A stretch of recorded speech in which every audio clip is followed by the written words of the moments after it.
Durban, a city painted with the vibrant hues of its Indian Ocean sunsets and the rich tapestry of its diverse cultures.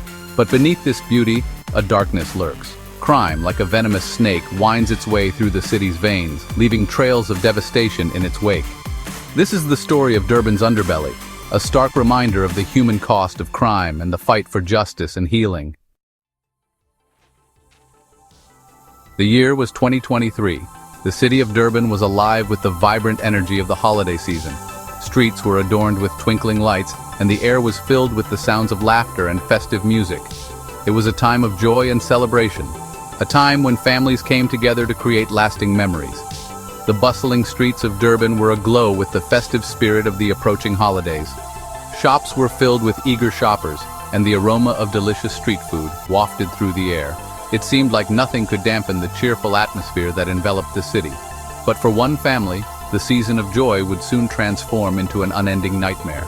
The Naidu family, known for their close-knit bond and warm hospitality, was about to face a heart-wrenching ordeal that would test their strength and resilience. On a seemingly ordinary afternoon, 25-year-old Bianca Naidu vanished without a trace while walking home from work along Botanic Gardens Road. The sun was shining and the palm trees swayed gently in the breeze, giving no hint of the tragedy that was about to unfold.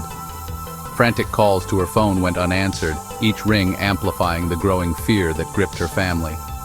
Bianca's mother, who had always been able to reach her daughter at any time, felt a cold dread settle in her heart with each passing minute.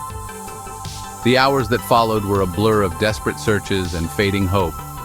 Friends, neighbors, and even strangers joined the search parties, scouring the streets and alleys of Durban, calling out Bianca's name in the hope that she would respond. Bianca, a bright and bubbly young woman with dreams as vast as the ocean she loved, had simply disappeared into thin air. She was known for her infectious laughter and her love for the beach, where she often spent her weekends soaking up the sun and dreaming of the future. Her disappearance left a void that could never be filled, and her family clung to the hope that one day she would return to them. News of Bianca's disappearance spread like wildfire through the community. The unspeakable had happened. A young life, full of promise, was hanging precariously in the balance. Fear gripped the hearts of residents as whispers of the missing woman echoed through the streets. Bianca's family, clinging to the slimmest threads of hope, refused to give up. Day and night, they scoured the streets, plastered missing person posters on every available surface, and appealed to the public for any information that could lead them to their beloved Bianca. Days bled into weeks, and the trail grew colder with each passing moment. The initial flurry of activity and hope began to wane as leads dried up, and the case seemed to be slipping through their fingers. The community, once buzzing with concern and speculation, started to return to their daily routines, leaving the police to continue their work in relative solitude. The police, working tirelessly on the case, followed every lead, no matter how small. They re-interviewed witnesses, re-examined evidence, and even brought in outside experts to provide fresh perspectives. The detectives knew that every detail, no matter how insignificant it seemed, could be the key to unlocking the mystery of Bianca's disappearance. The investigation led them to a suspect, a man who had been seen talking to Bianca on the day of her disappearance. Surveillance footage and witness testimonies placed him at the scene, making him a person of interest. The detectives worked meticulously to piece together his movements and connections, hoping to find a breakthrough. The evidence, though circumstantial, was compelling enough to make an arrest.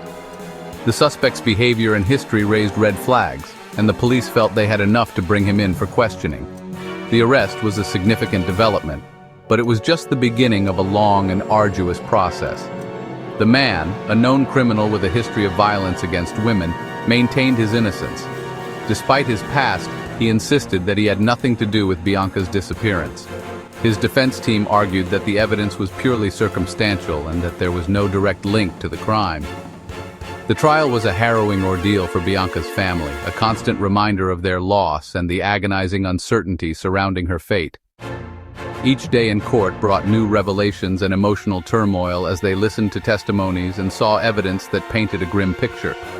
The courtroom was filled with tension, as the prosecution and defense battled over the truth, leaving everyone on edge as they awaited the final verdict. Throughout the trial, Bianca's mother, Sarah, became a pillar of strength and resilience. Her unwavering determination to find justice for her daughter resonated with people across Durban. Sarah's story became a symbol of the collective grief and outrage that gripped the city. The trial, closely followed by the media, shone a harsh light on the prevalence of violence against women in South Africa. It sparked conversations, ignited protests, and forced the nation to confront the uncomfortable truth that many had chosen to ignore. After months of agonizing suspense, the judge delivered the verdict: guilty. The courtroom fell silent, the weight of the decision hanging heavily in the air. Family members clutched each other, some in relief, others in sorrow. The long, arduous journey through the legal system had finally reached its conclusion, but the emotional toll was far from over. The man was sentenced to life imprisonment for the murder of Bianca Naidoo, even though her body was never found. The lack of physical evidence had made the case particularly challenging, but the prosecution had built a compelling narrative based on circumstantial evidence and witness testimonies.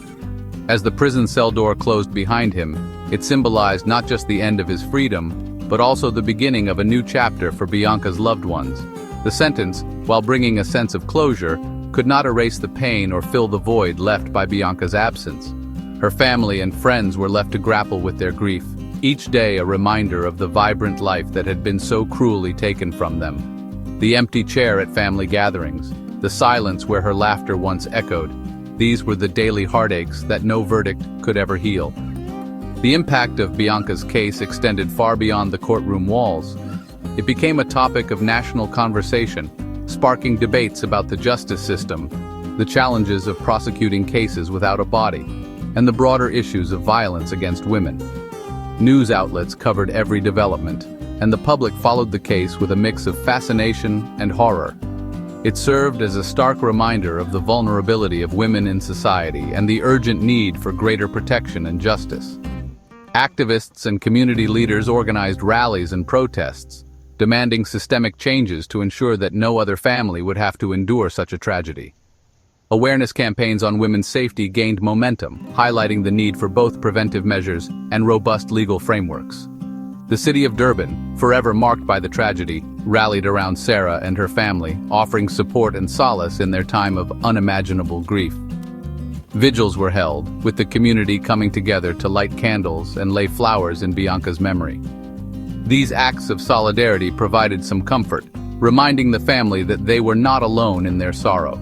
The road to healing was long, but with the support of their community, they found the strength to take it one day at a time.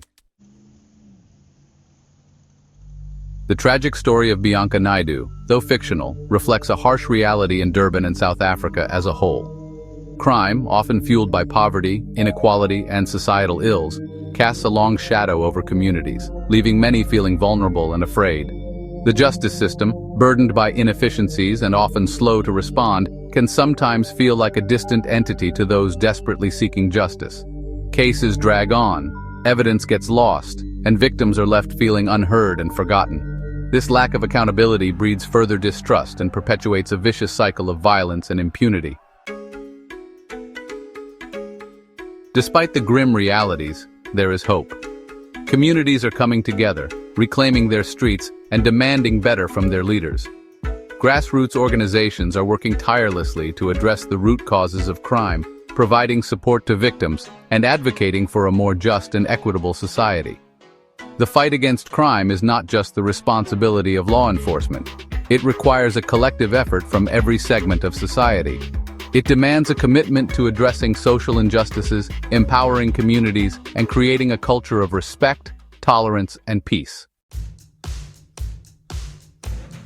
The darkness of crime may seem overwhelming at times, but it's important to remember that even in the darkest of times, there is always hope. The human spirit, much like the resilient city of Durban, has an uncanny ability to rise above adversity and find strength in unity. By acknowledging the problem, supporting victims, demanding justice, and working together to build a safer and more equitable society, we can help illuminate the path toward a brighter future for Durban and beyond.